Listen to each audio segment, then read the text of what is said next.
Le Seigneur soit avec vous. Bonne nouvelle de Jésus-Christ selon Saint Jean. Gloire à toi, Seigneur. Jean au chapitre 13, les versets 16 à 20. Après avoir lavé les pieds de ses disciples, Jésus parla ainsi. Amen, amen, je vous le dis. Un serviteur n'est pas plus grand que son maître, ni un envoyé plus grand que celui qui l'envoie. Sachant cela, heureux êtes-vous si vous le faites. Ce n'est pas de vous tous que je parle. Moi, je sais quels sont ceux que j'ai choisis, mais il faut que s'accomplisse l'Écriture. Celui qui mange le pain avec moi m'a frappé du talon. Je vous dis ces choses dès maintenant, avant qu'elles n'arrivent. Ainsi, lorsqu'elles arriveront, vous croirez que moi, je suis. Amen, amen, je le dis. Si quelqu'un reçoit celui que j'envoie, il me reçoit moi-même. Et celui qui me reçoit, reçoit celui qui m'a envoyé. Acclamons la parole de Dieu. Louange à toi, Seigneur Jésus. Bien-aimés de Dieu, chers frères et sœurs en Christ, loué soit Jésus-Christ. Loué soit le saint nom de Jésus-Christ. Bonjour à tout le monde. À travers le lavement des pieds, Jésus ajoute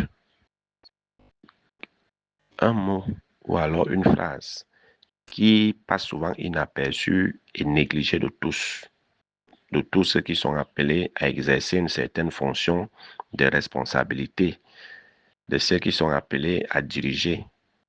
Il nous dit, le serviteur n'est pas plus grand que son maître, ni un envoyé plus grand que celui qui l'envoie. Et beaucoup ne tiennent pas souvent compte de ce que cette phrase engage. Si tu es serviteur, tu ne peux pas être plus grand que ton maître. Si tu es porteur d'un message, tu ne peux pas être plus grand que celui qui t'envoie. Tu ne peux pas être plus grand que celui qui t'envoie. Sachant cela, heureux êtes-vous si vous le faites. Mais vous allez voir que tous ceux qui exercent une quelconque fonction, ils oublient qu'ils sont là pour servir et non pas pour être servis. Ils oublient qu'ils sont là pour servir et non pas pour asservir. Voilà la confusion, où règne souvent la confusion. C'est-à-dire, ils se croient, ils servent pour se faire un nom. Ils oublient qu'eux-mêmes, ils ont été envoyés. Ils oublient qu'ils sont serviteurs eux-mêmes. Et c'est là où la confusion s'installe et ça crée ce que nous voyons dans notre société et dans nos différents gouvernements. Ceux qui sont censés servir le peuple se servent du peuple et asservissent le peuple. Parce qu'ils se croient plus grands ou alors ils prennent la place de celui qui les a envoyés. Ils oublient qu'ils ne sont que porteurs d'un message, mais ils font comme si c'est eux le message.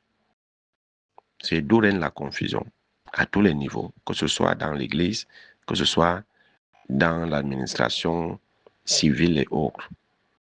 On confond. Qu'on soit chef de bloc, chef de troisième degré, chef de quartier, qu'on soit ministre, président, directeur, tout ce qu'on peut avoir comme fonction ou fonction de responsabilité où nous avons des hommes et des femmes à notre charge que nous devons diriger. C'est pour ça qu'il faut comprendre le discours sur le bon pasteur. Parce que justement, si on ne comprend pas la mission du bon pasteur, le rôle du bon pasteur, le devoir du bon pasteur, on ne peut pas comprendre la symbolique du lavement des pieds. Le maître lave les pieds de ses disciples, mais cela n'enlève rien en sa qualité de maître. Parce que ce n'est qu'un service qu'il rend. Et nous voyons que dans le lavement des pieds, Jésus enlève sa tenue qui est le symbole de sa mission, qui est son identité. Il porte un tablier et se met à servir et à la fin, il reporte sa tenue. Donc, être au service des autres n'enlève rien à ce que tu es. N'enlève rien à ce que tu es. Être porteur d'un message n'enlève rien à ce que tu es. Accomplis juste ta mission. Le serviteur ne sera pas plus grand que l'envoyé. Mais aujourd'hui, ceux qui se disent serviteurs, ils se font appeler par des noms ronflants. Ils se font plutôt servir.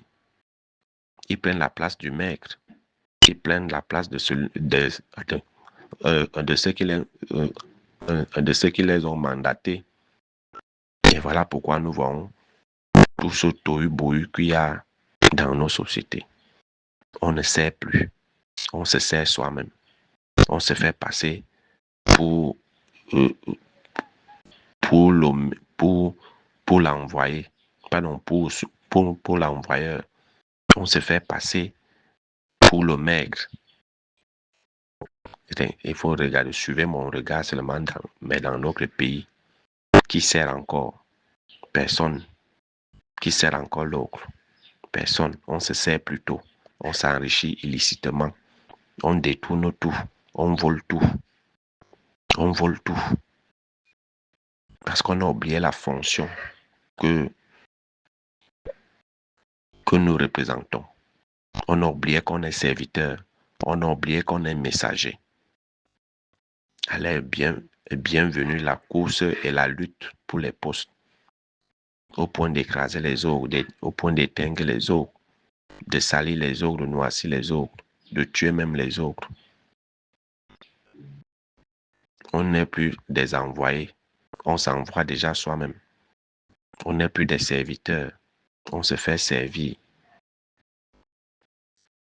Mais Jésus, vous allez voir la caractéristique de Jésus, c'est que Jésus a toujours dit ce que je fais, c'est ce que le Père m'a demandé de faire. Jésus n'a jamais pris la place de Père, bien qu'il soit Dieu. Il n'a jamais revendiqué son rang. Celui qui me reçoit celui qui m'a envoyé. Et nous oublions surtout nous qui sommes appelés à annoncer la bonne nouvelle. On oublie qu'on doit apporter Dieu au peuple. Mais c'est plutôt nous que c'est plutôt nous-mêmes que nous partons prêcher au peuple. On part plutôt apporter nous-mêmes au peuple. Et c'est compliqué. On ne sait plus donner Dieu aux gens. Ce n'est que de nous qu'on parle. Ce n'est que de nos titres, de nos grades qu'on parle. Et c'est souvent décevant que le peuple a soif de Dieu. Mais on n'arrive pas à donner Dieu au peuple.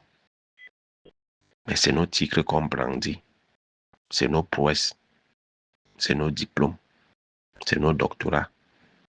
Révérend, père, docteur, ceci, professeur, docteur, professeur, tout ça, c'est quoi? Si tu n'arrives pas à donner Dieu au peuple, si tu n'arrives pas à te mettre au service de ce peuple, si tu n'arrives pas à transmettre le message qu'on t'a envoyé porter au peuple, tous ces titres-là servent à quoi? À rien. À rien. Et alors on se retrouve en train d'asservir le peuple, en train de se servir du peuple. C'est ça l'hologramme aujourd'hui. C'est ça l'hologramme.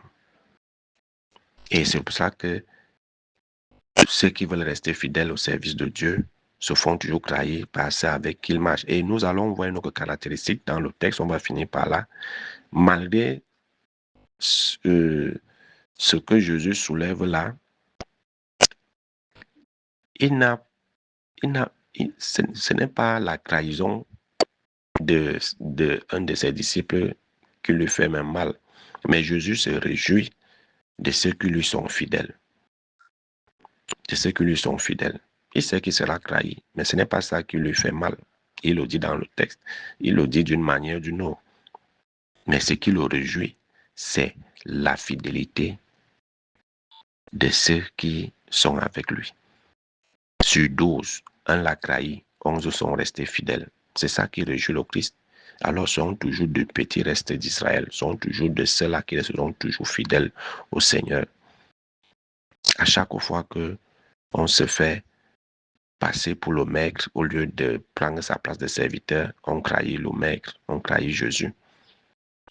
À chaque fois que on se croit plus grand que celui qui nous a envoyés, on trahit Jésus. Et la trahison ne vient jamais de loin, la trahison vient toujours de l'intérieur.